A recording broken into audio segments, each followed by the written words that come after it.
Merhaba.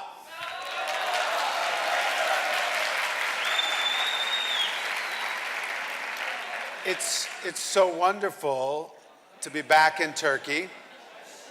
I came here the first time in 1978, and I experienced this time one of the great miracles of Turkish culture. I started my trip in Santa Fe, New Mexico in the US, and I flew to Denver, and from Denver to New York. And the food on the American airline was terrible. Then I flew from New York to Rome, and I have to tell you, the food on the Italian airline, not so good. But then I flew yesterday from Rome to Istanbul, and then Istanbul to Ankara, and the food on Turkish Airlines was fantastic. It's a miracle.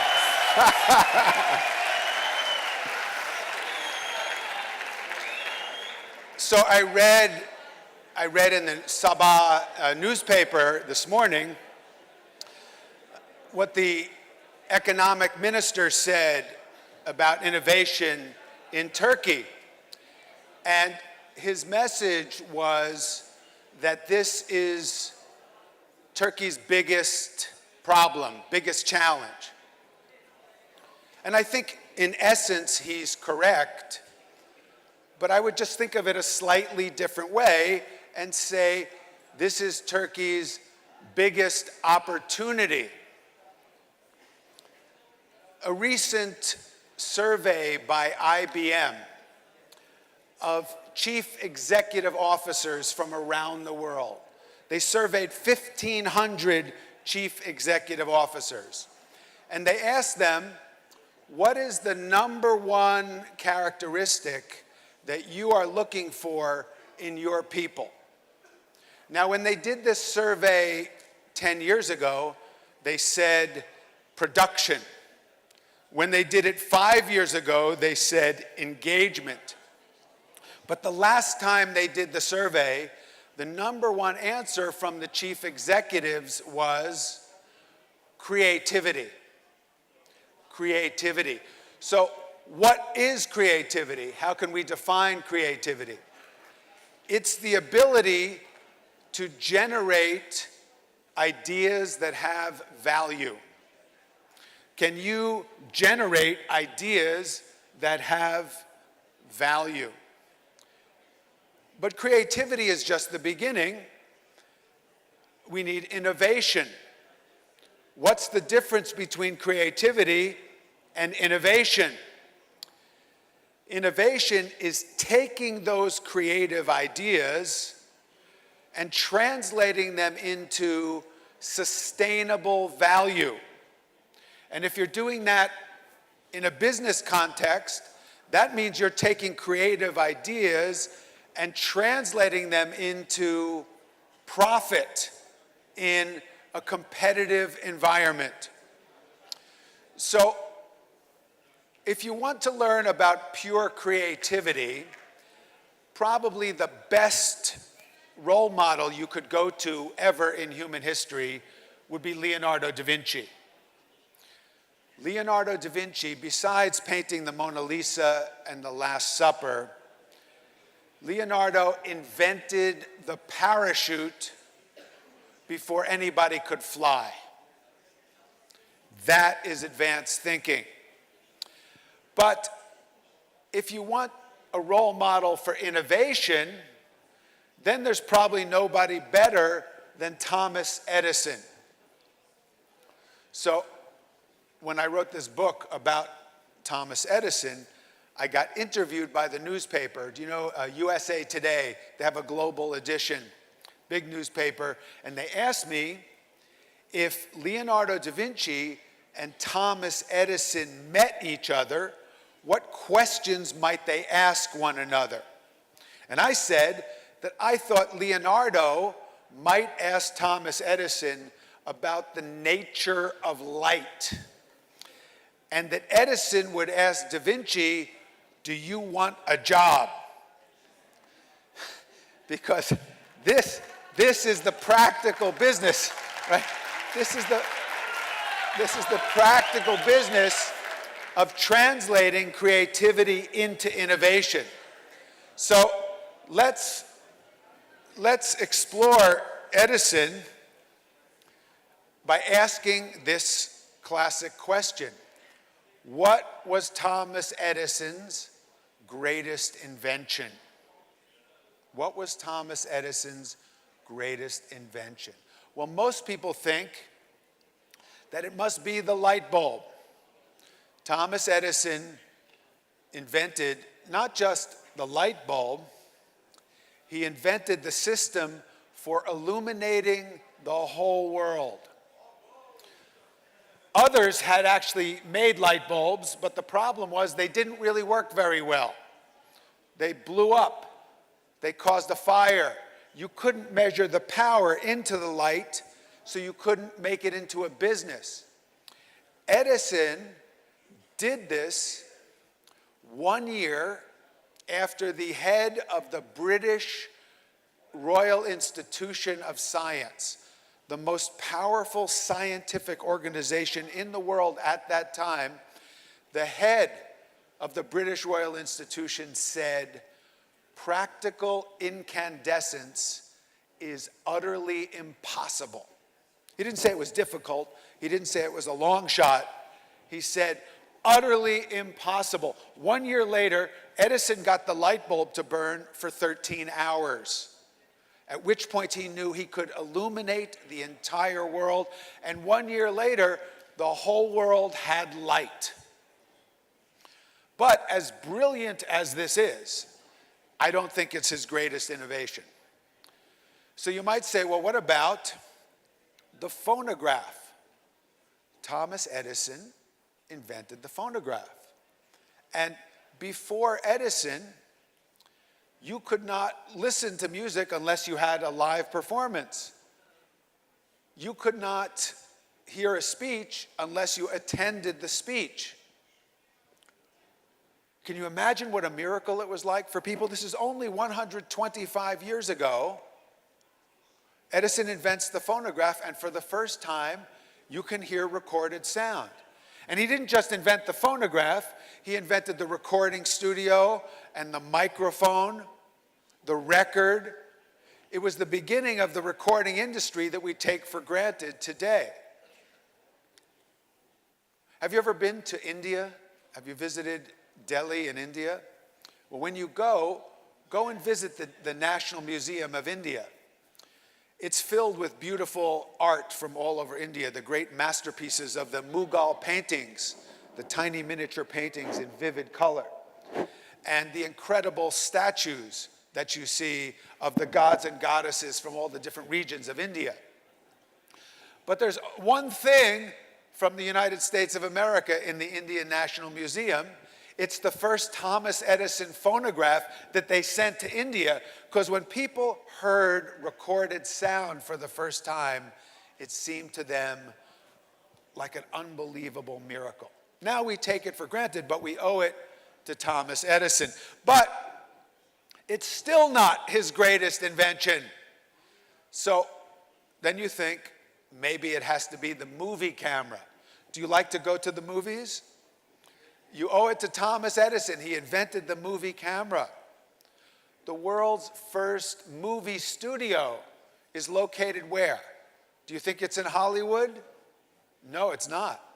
It's in the state of New Jersey, where I was born. It was created by Thomas Edison. So here's a genius who invented 3 entirely new industries that changed the world forever: light, sound, and sight. But they're still not his greatest invention. Thomas Edison's greatest invention is the process of systematic innovation. Thomas Edison came up with an idea that has changed the world more than any other business idea. It was the idea that you could have a systematic approach to invention. Before Edison, inventors were lonely people. They worked by themselves. Maybe they got an idea and inspiration, but they usually had no idea how to translate it into business. So their creativity often didn't benefit the world as much as it could. But Edison said, let's create an invention factory. Let's bring together people with different perspectives and different backgrounds and get them to collaborate to try to solve people's most important problems. So he invented what today we call research and development, but then his idea was take research and development and link it to production, manufacturing, marketing, and sales. So this systematic approach to invention is the greatest idea of Thomas Edison. So here he is, 1847 to 1931. And you see him up here as a young man. He's 13 years old, and he couldn't sit still in school. He was a difficult student. His teacher said his brain was confused. He asked too many questions. His parents had to take him out of school and teach him at home. They taught him he loved to read books.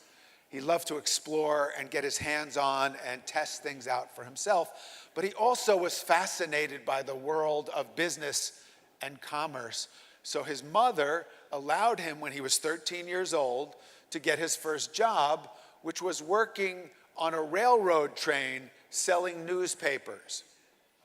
Well, within 2 weeks, Thomas Edison organized all the other newsboys into teams working for him. Then he said, why are we only selling newspapers? We could sell candy and gum and tea. We can shine people's shoes. He expanded the product line. Then he came up with a really innovative idea. He said, why are we selling someone else's newspaper? Why don't we publish our own? So Thomas Edison,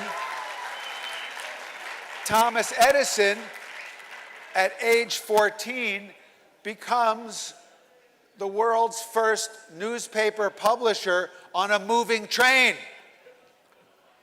Then the high-tech field of Edison's time, the last 40 years it's been software, computers.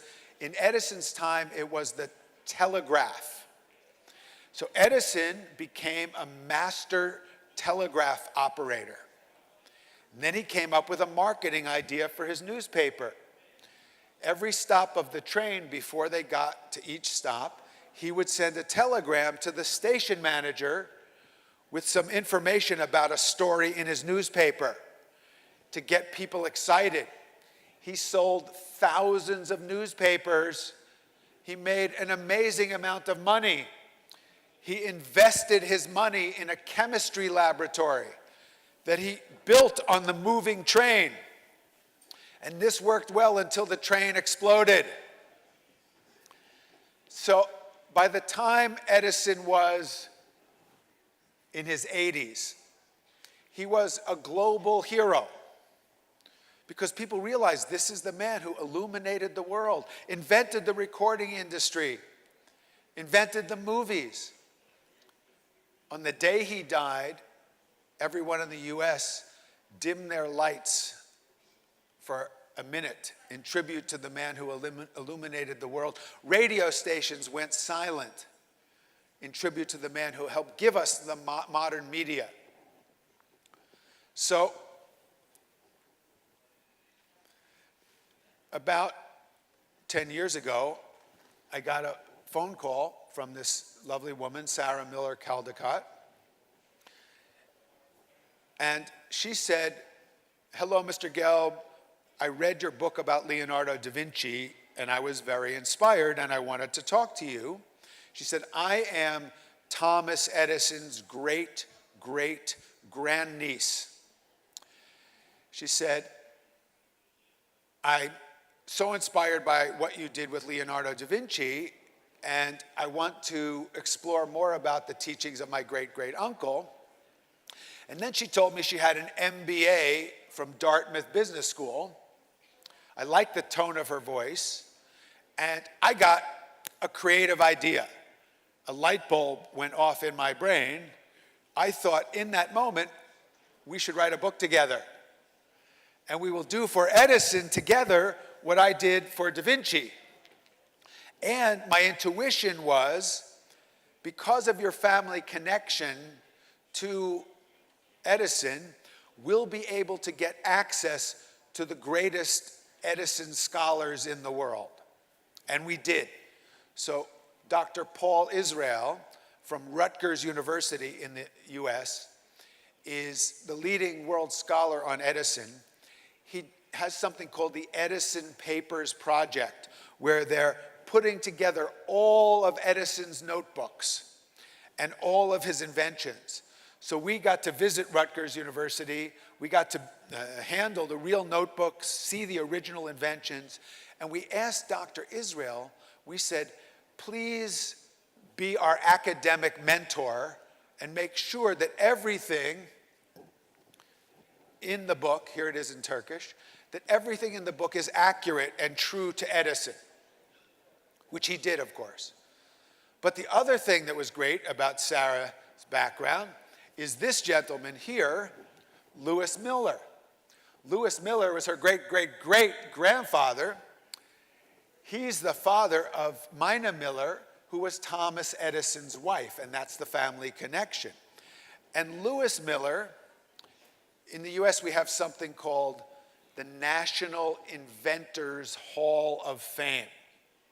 So when you make a great invention that makes the world better, you get nominated to be in the Inventors Hall of Fame. Lewis Miller is in the Inventors Hall of Fame. He has 73 United States patents. It's pretty good. Thomas Edison has 1,093 United States patents, which is still by far the record.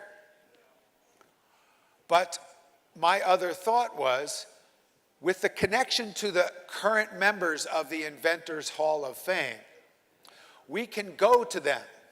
We can interview them. They'll be open to speak to us because of Sarah's connection.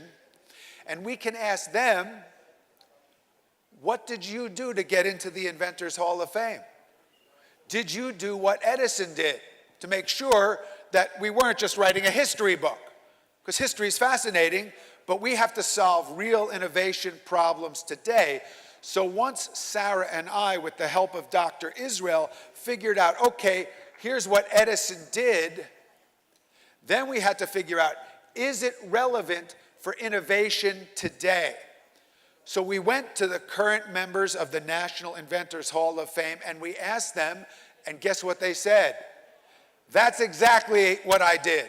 That's exactly how I got into the National Inventors Hall of Fame. And more than half of them told us, when I was a child, Thomas Edison was my hero. He was my role model. So what I'm about to share with you is true to Edison, but most importantly, it's true to some of the greatest innovators that live today. By the way, when you get your medal for being in the National Inventors Hall of Fame in the US, it has two images on it.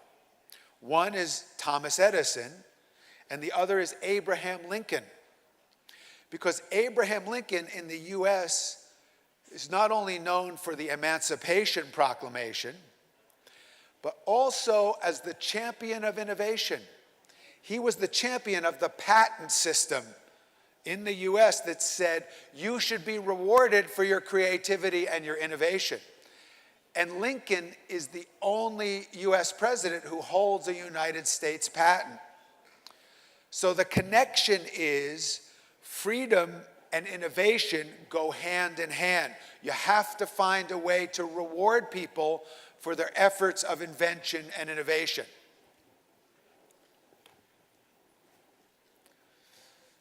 So every organization, not just business, needs one core competence: innovation. In other words, business, of course, that's obvious. But doesn't government need innovation? Doesn't education need innovation? Don't you need innovation in your own life? This was Thomas Edison's life philosophy. He said, bring out the secrets of nature for the happiness of humanity. Bring out the secrets of nature for the happiness of humanity. And if you think about it, he did a very good job of doing that. Light made everybody happy. There's nobody who said, oh, forget the light, let's stay with gas lamps and candles. Everybody wanted light. It made everybody happy. It still does. Everybody said, oh, yes, I would like to listen to music. Thank you. That's wonderful. Thank you, Thomas Edison. You made me happy. And the movies, let's go to the movies. You made me happy. Thank you so much. Yay, bravo. So this was Thomas Edison's higher vision. And it's still a very good business strategy. Think about a consistent way to make people happy. I mean, Turkish Airlines made me happy yesterday by giving me not one but 2 good meals. It was above my expectation. Right? But it's simple. It helped that the flights were on time and people were polite. But you make people happy, they want to do business with you. It's not that complicated. However, Thomas Edison also said this. He said, anything that won't sell, I don't want to invent.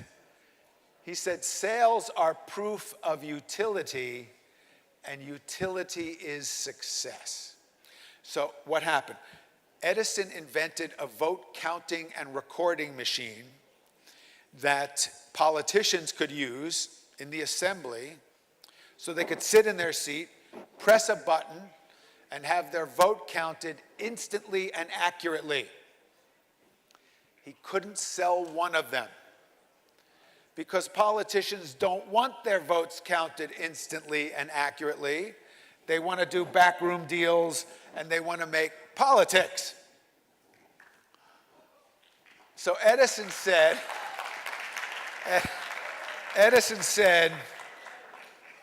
anything that won't sell,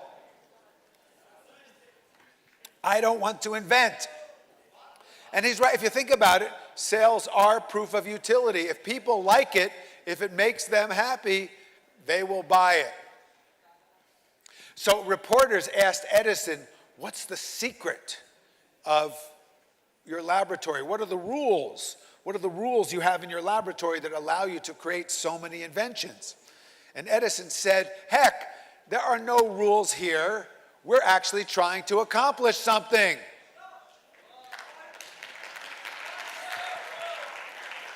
However, Sarah and I expected that there were implicit rules, and we were determined to find out what they are.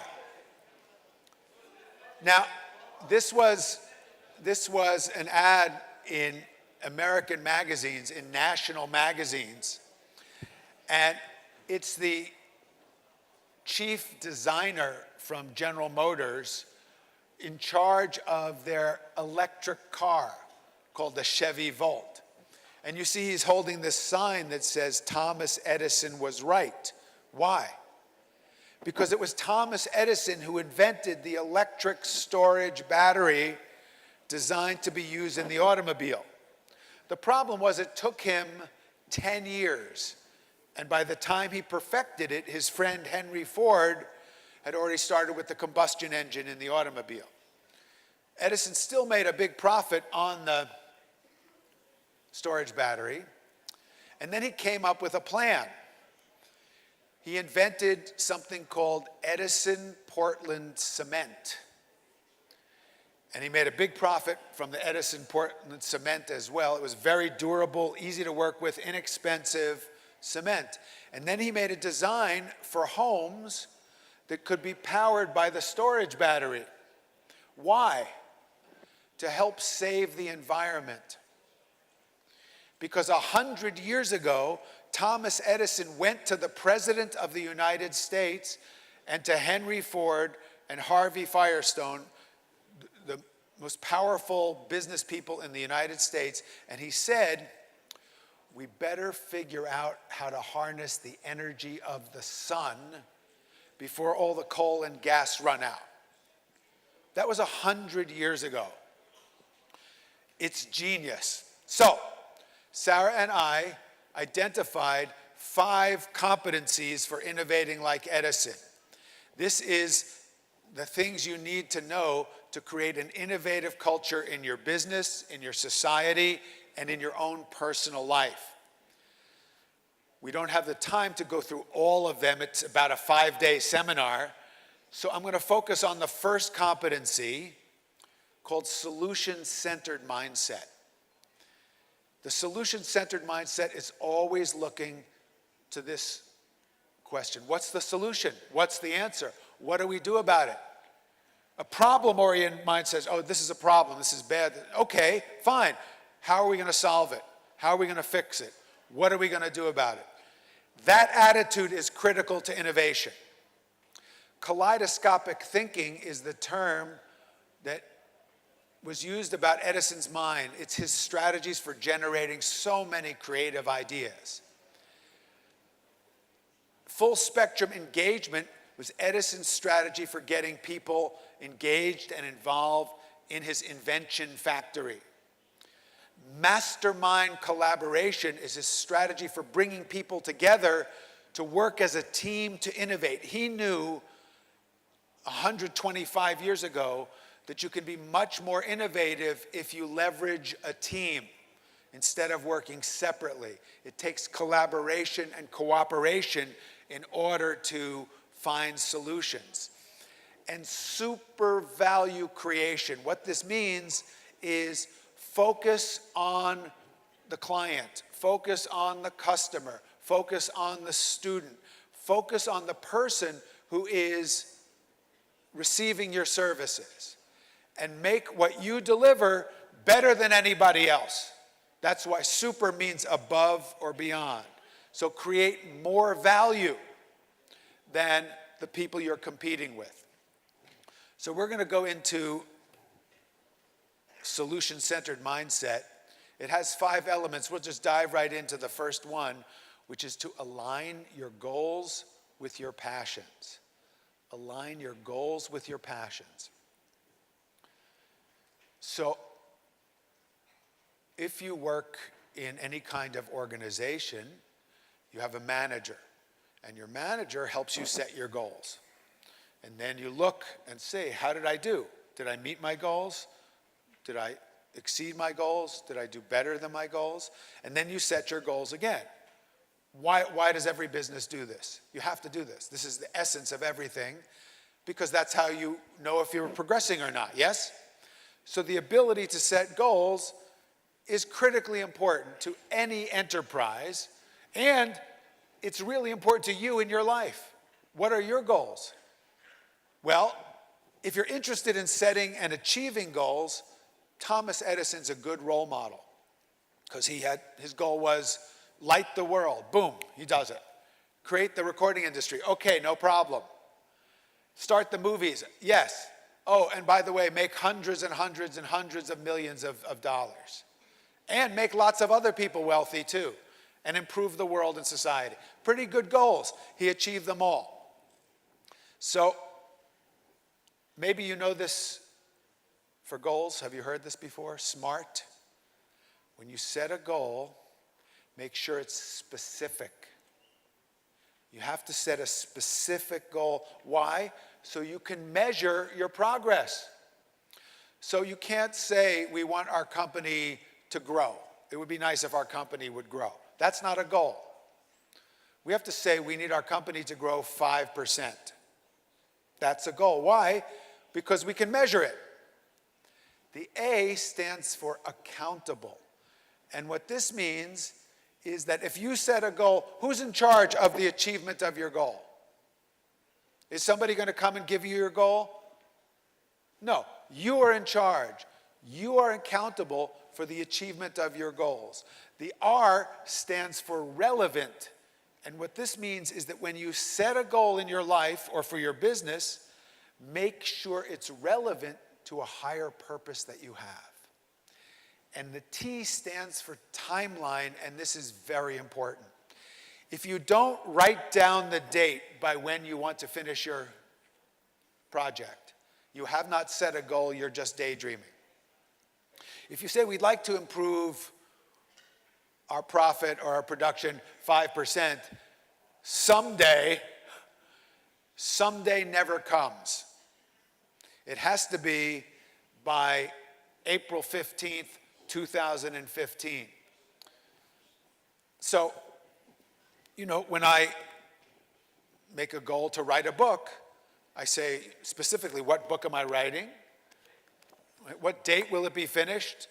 I make a contract with the publisher. Nobody's going to write it for me. I don't hire a ghostwriter. I write it myself. And it's relevant to my highest purpose, which is to try to help you learn the skills of innovation. Now, there's some other elements. There's some other elements that are really, really important. And I was trying to figure out how to help you remember them. And then I thought of this, Edison. When you set a goal in your life, whether personally or for business, if you're a student and you have a goal for your academic career, you want to finish school, you want to get your degree, whatever it is, the E stands for emotion. If you don't feel your goal with your heart, if you're not passionate about it, it's probably not going to happen. Most people in business, if they get you to set a goal but your heart is not in it, it's not good for you, it's not good for the organization. You try to find what is the real heart alignment of that person and their goal. This is the secret of success, fulfillment, happiness, and high achievement. Find something you love to do, so your heart is in it. Then the D stands for decisive, and what this means is you have to commit 100%. You can't say, I'll try to do it. It would be nice to do it. You have to say, it's done. I'm committed 100%. But this takes courage, because it's a risk. If you say, I tried my best and I failed, then it's a real failure. If you say, well, maybe, see what I can do, nothing good ever happens with that attitude. It has to be 100%. When President Kennedy said to NASA, we will land a man on the moon by the end of the decade, I met the people from NASA to who that was said, and they were told, we're on the moon before the end of the decade, 100%. Do whatever it takes, we're on the moon. It wasn't, let's try to get to the moon. It would be nice to get to the moon. We'll see if we can get to the moon. That attitude, nobody's on the moon. The only way you get to the moon is 100%. We're on the moon, 100% commitment. Your goals have to be integrated. So let's say you set a goal for your academic career or your financial life. Make sure you also think about your health. Make sure you think about your spiritual life. Make sure you think about your family. Because when you set goals in this way, it's very powerful. So you don't want to say, I have this goal for my career, but I forgot my health, or forgot my spiritual life, or forgot my family. So make goals in an integrated way for your whole life. S stands for sensory. And what this means, I bet you have a phrase in Turkish like we say in English. In English we say, I wanted it so much I could taste it. Is there something like that in Turkish? I bet there must be something where you have a strong passion for it so you can feel the feeling of achievement. Right? So this is when you have the full decision, you can sense, you can imagine it. See, when I set a goal to write a book, I imagine the feeling of the book in my hands.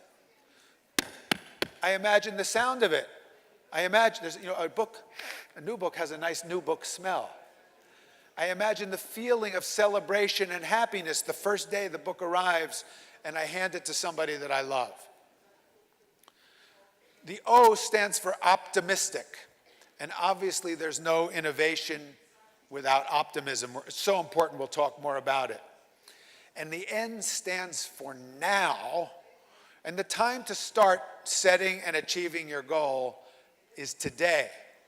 Use this time, our time together, this opportunity. What's your most important goal in your life right now? Whatever that is, you make a decision right now, today, you're going to achieve it. So before you finish this time together today, take a notebook and write down the most important goals in your life, and then go through Smart Edison and check that you've really set the goal in a way that will guarantee that you will be much more successful. I want to talk also about optimism, because this is so important when it comes to innovation. Thomas Edison said, look on the bright side of everything. He was famously optimistic. One time, he had built these phonograph manufacturing factories. There were 8 buildings. And Edison was a very clever guy, so he had developed a paint that was fireproof. So he painted the buildings with his special fireproof paint. And because he had the special fireproof paint, he thought, I don't need to buy so much insurance. We can save some money. Guess what happened to those buildings? They burned down because the paint didn't work so well. Just because he's a genius doesn't mean he doesn't make big mistakes. So the buildings are burning and he's losing millions of dollars. And his son runs over to him and says, oh, Dad, I'm so sorry. This is so terrible. Edison says, don't be silly. He says, go get your mother. She'll never see a sight like this again in her life. Then he says, get all the senior managers of the phonograph business together now. This is while the fire's still going on. And he has a meeting and he says, this is a great opportunity. And they're thinking, you're crazy. He says, okay, I've estimated this is going to cost us a certain amount of money. But we're going to use this as an opportunity to go out around the world and study the latest developments in factory design. We're going to rebuild these factories so they're so much more efficient that within 2 years, we will make back all the money we just lost in the fire. And they did. Now, why do we call it charismatic optimism? Do you know this word charismatic? It means that your optimism affects other people. If you think of the best coach, teacher, relative, religious leader, person in your life, the best manager you've ever had, it was somebody who made you feel you could do more than you thought you could. Right? You know those people, when they're around, you feel, I'm better. I can do more. I believe in myself. This is charismatic optimism, where the optimism is translated from one person to another. This was Thomas Edison. Of course, I bet you know some people who are charismatic pessimists. Right? You were feeling good, and then they came around and ruined your whole day.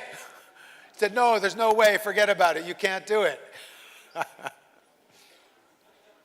So, the research on optimism is fascinating.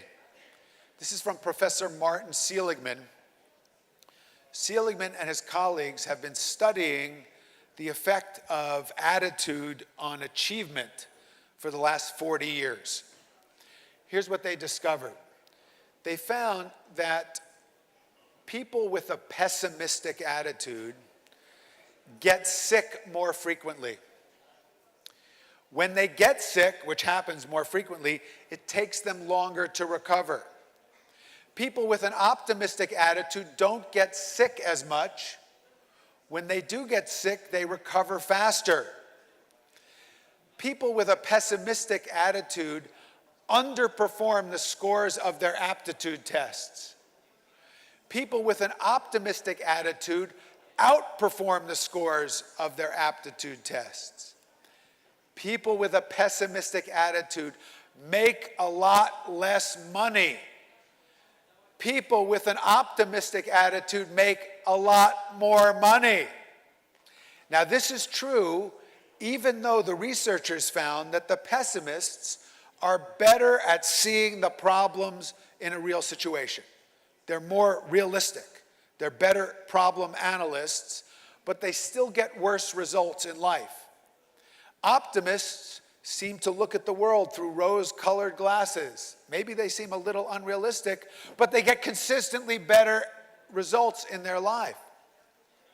This is the most powerful piece of research by another researcher, Dr. Becca Levy from Harvard University, found that optimists live 7.5 years longer than pessimists.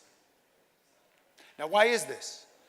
Because what we now know is when you think, oh, it's too big a problem, oh, there's no way, there's no hope, there's nothing we can do, it depresses your immune system in that moment. When you think there has to be a way, there must be a solution, let's think creatively, let's ask different people, let's keep working on it, it strengthens your immune system. So every moment, if you're weakening your immune system over 10, 20, 30 years, it's not a surprise. You get sick more often, you can't recover, and you die 7 years earlier.